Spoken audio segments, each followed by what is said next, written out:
गांव की बहन में। फूलमती काकी, अंजलि दीदी के लिए शहर से फोन आया है, जल्दी से भेजो दुकान पे, नहीं तो फोन कट जाएगा। हाँ हाँ बेटा, अभी भेजती हूँ। अंजलि बेटा, तेरे लिए शहर से फोन है, सब काम छोड़ के जल्दी जाके सुन ले, नहीं तो फोन कट जाएगा। हाँ माँ, अभी जाती हूँ, जरूर मीनाक्षी दीदी का फोन आया होगा। हाय अंजलि।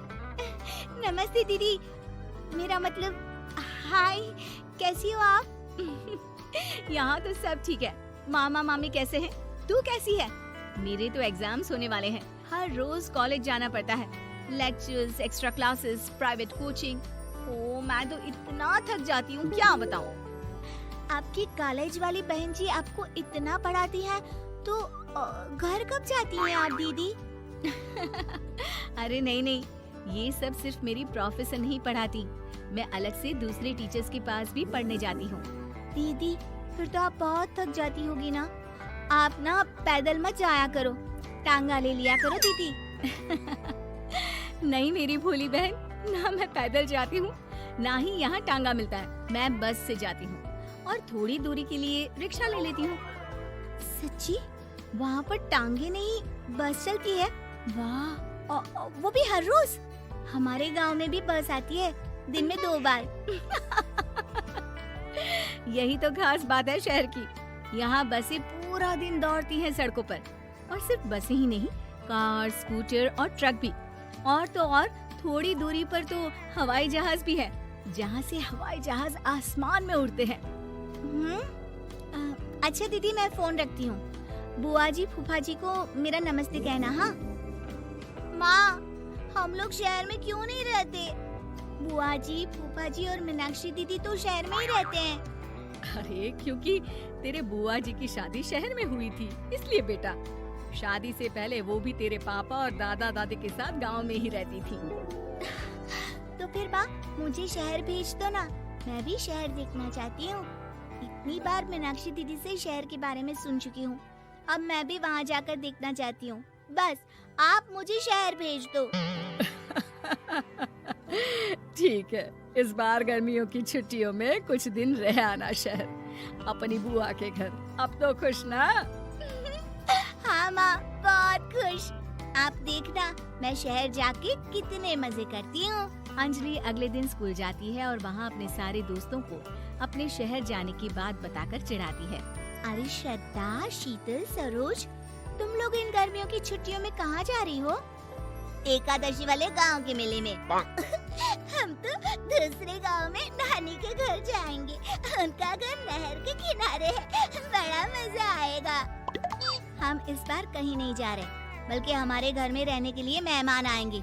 और तू? अरे मेरा क्या है, मैं तो बस पास वाले शहर जा रही हूँ, अपनी बुआ जी के घर, वहीं रहूंगी कुछ दिन। तुम लोग चिंता मत करना, मैं चिट्ठी लिखूंगी तुम सबको वहाँ से। पापा मुझे तो चक्कर आ रहे हैं, जी घबरा रहा है। बेटा, शहर आने की जिद भी तो तूने ही की थी, अब पहली बार बस में चढ़ी है तो यही होना था, भुगतो अब। अरे मामा जी, अंजलि, आप लोग आने से पहले बता तो देते, मैं लेने आ जाती बस स्टैंड तक। आओ आओ भैया, आओ बेटी अंजलि। माँ बुआ जी कैसे हैं वहाँ, और भाभी कैसी हैं? सब ठीक है, बस अंजलि जिद कर रही थी कुछ दिन आप लोगों के साथ रहने की, सो छोड़ने आ गया। दीदी, आप मुझे शहर घुमाने ले जाओ ना, मुझे भी शहर देखना है। हाँ हाँ चल, तैयार हो जा जल्दी से। अंजलि तैयार होने जाती है और कुछ देर बाद जब बाहर आती है तो अरे ये क्या कर दिया तूने? मार्केट तक ही तो जाना है, इतनी डार्क रेड लिपस्टिक, इतने बड़े बड़े झुमके और चूड़ियाँ और चेहरे पर इतना सारा पाउडर। मेरी बहन, ऐसे नहीं चलेगा, जा और ये सब हटा के आ। अरे कैसे, क्यों? मैंने शहर आने के लिए इतनी मेहनत से ये सब इकट्ठा किया था, और वैसे भी मैंने देखा है मोहल्ले की राधा काकी के टीवी पर एक फिल्म चल रही थी, उसमें हीरोइने ना ऐसे ही तैयार होकर जाती है घूमने। सब पता है मुझे, मैं तो ऐसे ही जाऊंगी दीदी। अंजलि शहर की चकाचौंध को देखकर बहुत हैरान और खुश होती है। ऊंची ऊंची इमारतें, सड़क पर दौड़ती गाड़ियाँ, बड़ी बड़ी दुकानें, उसकी एक्साइटमेंट का ठिकाना नहीं था। दीदी, ये छोटा सा कमरा सड़क के किनारे क्यों रखा है? इसमें कौन रहता होगा? ये कमरा नहीं, पीसीओ है, पीसीओ। यहाँ पर लोग फोन करने आते हैं, सिक्का डालकर। ओह, हमारे गांव में तो दुकान पे ही जाते हैं बात करने।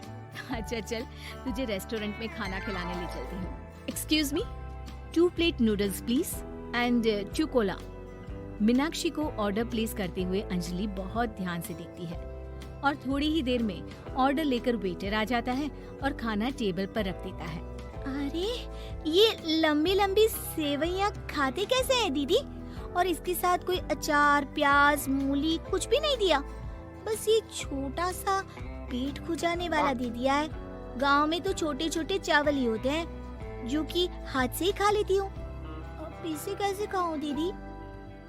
एक्सक्यूज मी, एक चम्मच प्लीज, और लिटिल प्याज और अचार और मूली और एक गिलास मट्ठा, वो बाद में। हाँ, अब ये सब सुनकर आसपास बैठे लोगों को हंसी आ जाती है। मीनाक्षी भी अपनी हंसी किसी तरह रोकने की कोशिश करती है और वेटर मुस्कुराता हुआ वहाँ से चला जाता है। अंजलि समझ नहीं पाती कि सब किस बात पर हंस रहे थे, लेकिन वो छींक जाती है।